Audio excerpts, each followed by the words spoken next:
So we just got our first look at Modern Warfare 3's campaign, as well as a ton of information regarding the said campaign, the lead up to the launch, and much more. As always, my name is Big Fry, and if you find this video helpful, entertaining, or you just want to support the channel, leave a like on the video and let me know your thoughts down below. So at Gamescom opening night live today, we saw an almost 10-minute long gameplay trailer for Modern Warfare 3's campaign, which you guys are seeing now on screen. I'll also have it linked down below for those who wish to watch the entire thing without my angelic, amazing voiceover.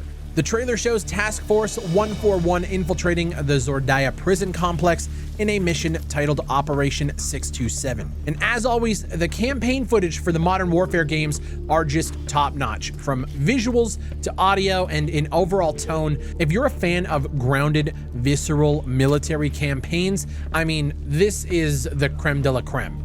Night vision gameplay, intense tactical operations, but then when things pop off, the action is just insane. The shot of them rappelling down and just going floor by floor, taking out enemies, is just fucking awesome. One thing that a lot of people are pointing out online is just how excellent the visual recoil while you're ADSing is looking in this level. It's now seemingly easier than ever to actually see and visualize where your enemies are while letting it buck in full auto. But as suggested by Charlie Intel, who I think raises a great point, it's already been confirmed that there is different gear/perk types to further adjust things like ADS and slide speeds when you're playing in multiplayer. So if you're a fan of multiplayer, just know that things might not feel and play the same as what you're seeing here. You also don't see any cat costumes or uwu skin bundles running around in this gameplay, so it's definitely going to be a lot different. That being said, I'm loving what I'm seeing here campaign-wise. It feels like a return to the more gray-black color palette of Modern Warfare 2019.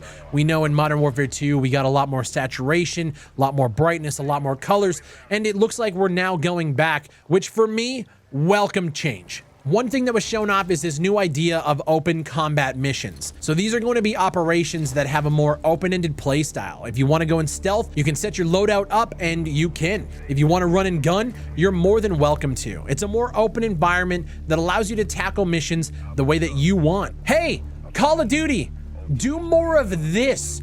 You're about 8 years too late on bringing that kind of open-ended gameplay to us.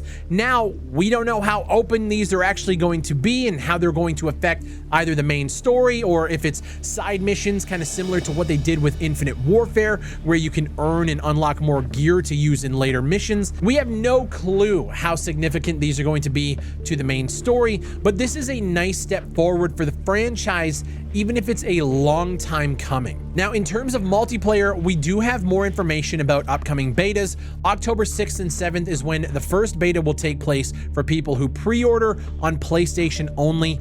God almighty, I cannot wait for the day that these platform-specific betas fuck off to the wind. Because a few days later on October 8th, the open beta on PlayStation only begins.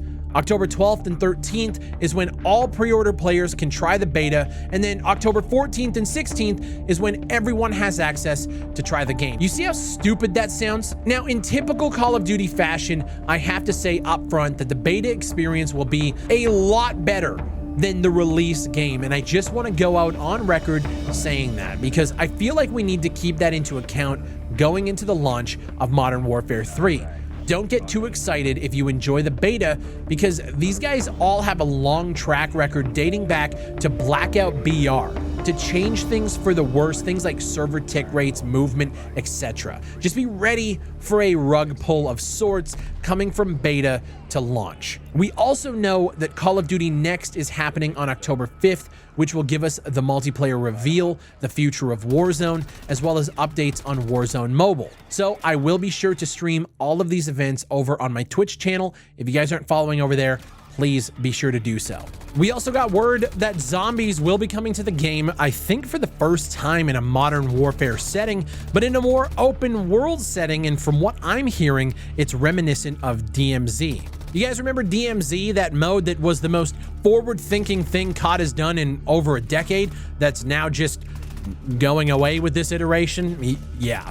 Now, it's apparently going to facilitate a zombie-style extraction game that you can play with your friends. That's all the information we have right now, but I'm sure we're going to be hearing more soon. I'm cautiously optimistic about the future of Modern Warfare. The fact that we're getting all 16 original Modern Warfare 2 maps remastered and built up for Modern Warfare 3 is actually pretty cool, but I hope that very, very soon, I'm guessing with Season 1, or at least I'm hoping with Season 1, that we're going to be seeing more original content, because as I'm watching it right now, a lot of people are saying this is a DLC for Modern Warfare 2, or they're calling it Modern Warfare 2.5. The fact that we are getting a campaign, we are getting zombies, even though it sounds like it's just kind of a modified DMZ, and the fact that we are getting multiplayer, it feels like it could be a premium release, just rehashing old content that we have seen in the past. I'm not sure how people feel about it, because I know that a lot of the time in the Call of Duty community, everybody wants to go back and play the old content, but then when they do facilitate it, people complain that they're just giving us rehashed content and not original stuff. It's a very weird thing in the COD community to just complain about absolutely everything. But for me right now, everything that they're showing off, it sounds like Sledgehammer is actually taking the community feedback into account. And I know that's impossible at this point because there's so many different voices in the community saying a bunch of different things, but it does sound like they're actually trying to give us a core Call of Duty experience that maybe the majority of the community might actually be down for. That being said, based on the last video that I put out a few days ago on Modern Warfare 3, it sounds like a lot of you guys have Call of Duty fatigue at this point. It's basically like Marvel. They keep coming out every year, and it just sounds like you guys are kind of over the franchise, even if they are doing back-to-back modern experiences. In my opinion, the Modern Warfare franchise is the best that we have seen in such a long time for Call of Duty. So for me, I'm going to champion it as much as I possibly can. I really enjoyed 2019. I enjoyed Modern Warfare 2 for the most part, and I'm hoping that I can at least get some enjoyment out of this next title. Even though I think I know what you guys are going to say, it still does help to get the conversation started. If you guys let me know what you think of the upcoming Modern Warfare 3, let me know what you think of the campaign video that you guys are seeing on screen. Do you think it looks dope? Are you excited for the campaign, or are you on the multiplayer side? Or do you just not give a fuck altogether? Let me know your thoughts down below, and while you were down there, leave a like on the video, subscribe to the channel. It helps push these videos into the algorithm, and it's the best way you can support me directly. As always, my name is Big Fry, and I'll see you on the next one. Ready, breach? Breach her up.